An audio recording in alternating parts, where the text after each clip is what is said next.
দাদা পীর সাহেব বিদায় নিয়ে চলে গেলেন। বিদায় নিয়ে চলে যাবার পরে হুজুরে আল আওলাদরা, খলিফারা, আপনাদের মুরব্বীরা, আপনাদের বাপ দাদারা সব পুরপর পীরের জানাজার নামাজ পড়তে গেছেন। কার? পুরপাশে দাদা পীর সাহেবের দরবারে জানাজার নামাজ পড়তে গেছেন। মতভেদ দাঁড়িয়ে গেছে, কে জানাজার নামাজ পড়াবে, কোন খলিফা নামাজ পড়াবে, কোন আওলাদ কে পড়াবে, মতভেদ দাঁড়িয়ে গেছে। একটা গুনগুনের শব্দ উঠে গেছে, দাদা পীর সাহেব জানাজার কে নামাজ পড়াবেন? দাদা পীর সাহেবের ডান হাত ছিলেন যিনার নাম ছিল আব্দুল মাহবুব সাহেব হুজুর। খুব কাশপে দিক দিয়ে উনি বহু উঁচু ধরনের ওলি ছিলেন। মেদিনীপুর ডিস্ট্রিক্ট আব্দুল মাহবুব সাহেব হুজুর, তিনি উজু করে মসজিদে দাঁড়িয়ে শরীজে নামাজ আদায় করলেন। নামাজ আদায় করে ব্যাস মোরাকিবার মধ্যে বসলেন। নামাজের একটু তসবিহ নিয়ে বসে, নামাজের একটু তসবিহ নিয়ে বসে, নামাজের পরে একটু বসে। আব্দুল মাহবুব সাহেব বসলেন। বসার পরেই মোরাকিবার হালতে দেখছেন পীরের দিদার পাচ্ছেন। একবার জোরে বলুন, পীর ফুরফা শিবের পীর মুজাদ্দেদে জামান দাদা পীর সাহেবের সাক্ষাৎ পাচ্ছেন, দিদার পাচ্ছেন। পীর মুজাদ্দেদে জামান দাদা পীর সাহেব বলছেন, এ আব্দুল মাহবুব সাহেব, আমার জানাজার নামাজ আমার বড় ছেলে আব্দুল হাই সিদ্দিকী পড়াবে। একবার জোরে বললেন। ফয়সালা হয়ে গেল।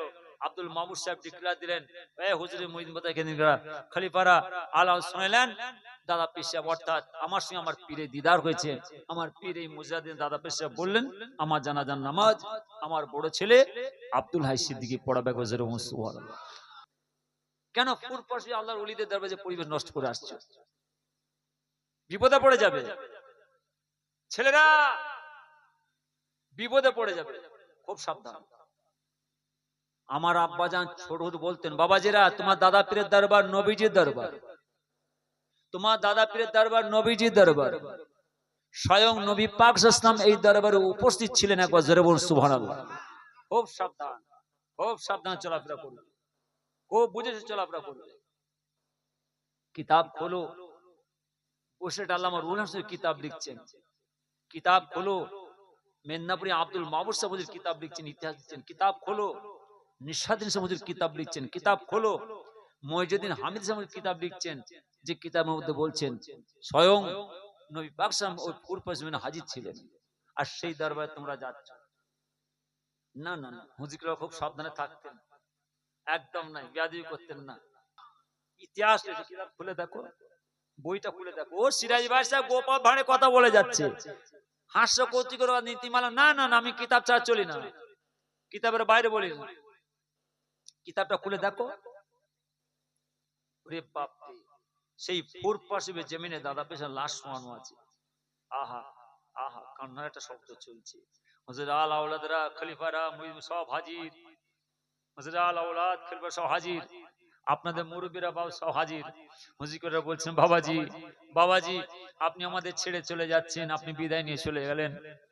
বারহাক বারহাক, আপনি মুজাদ্দিদ জামান, আপনি মুজাদ্দিদ জামান, আপনি মুজাদ্দিদ জামান। বাবাজি আপনি বিদায় নিয়ে চলে, আপনি আমাদের ছেড়ে চলে গেলেন। আপনি মুজাদ্দিদ জামান, আমার নবী পাকের সাহাবাদের সাথী হবেন, আমার নবী পাকের সাহাবাদের সঙ্গী হবেন। নিঃসন্দেহ আপনি মুজাদ্দিদ জামান, আমার নবী পাকের সাহাবাদের সঙ্গে, আমার নবী পাকের সঙ্গে আল্লাহ জান্নাতে গিয়ে আল্লাহ দিদার সাক্ষাৎ পাবেন। আপনি আমাদের ফেলে চলে যাবেন না, আপনি আমাদের ছেড়ে চলে যাবেন না। আমরা হলাম আপনাদের খলিফা, আমরা মুরিদ, আপনি আমাদের ফেলে রেখে চলে যাবেন না। গরিব বাপ, তাহলে ফেলে চলে যান, তাহলে তিনারা কিভাবে থাকতেন? কি গো, কত সতর্ক সময় থাকতেন? পূর্বজমে থাকতেন না, বেয়াদবি হয়ে যাবে। দিনের খেদমতের উদ্দেশ্যে রাতকে রাত, দিনকে দিন, মাসকে মাস, বছর বাইরে কাটাতেন। বড় হুজুর, মেজ হুজুর, সেজ হুজুর, ন হুজুর সব বাইরে কাটাতেন। বাংলাদেশ, পাকিস্তান, বিভিন্ন দেশ বিদেশে কাটাতেন। বড় হুজুর কেবলা চলে আসতেন বাড়িতে, কই ম্যানেজার সাহেব কই, দাও লিস্ট দিয়ে দিলেন, কত খরচা হয়েছে, এত খরচা, সব হিসাব পত্র বুঝিয়ে দিয়ে বাবা এই চললাম। সোজা পূর্বে পালাচ্ছেন কোথায়? কলিকাতা ধর্মতলা হুজুরের খান কাছে ম্যাডার্ন স্ট্রিট চলে গেলেন। মেজলা হুজুর কেবলা এসেছেন, কই ম্যানেজার সাহেব কই, এইদিকে এসো, ছেলে কোথায় গেল, সব চলো, কি হচ্ছে, কত খরচা হচ্ছে, সব বুঝিয়ে দিয়ে ঠিকঠাক করে দিয়ে মেজর হুজুর চলে গেলেন কোথায়? কলিকাতা নিউ মার্কেট তিনার খানকায় চলে গেলেন, হুজুরাই চলে গেলেন। ন হুজুর কোথায় চলে গেলেন? না, কলিকাতা পার্ক সার্কিট। ছোট হুজুর বলছে, কই আমি ম্যানেজার সব বলে দিচ্ছি, চললাম আসাম, 1 মাস 20 দিন আসাম, 5 দিন মালদা, 5 দিন মুর্শিদাবাদ, নদিয়া করে বাড়ি ফিরলেন। কি কষ্ট করে পরিশ্রম করে বিভিন্ন দেশ বিদেশে খেদমত করে গেলেন। হুজুর কাল রাব্বি আদিব করে যায় না। দরবার শরীফের ইজ্জত সম্মান কদর মর্যাদা বজায় রেখেছেন। কেন?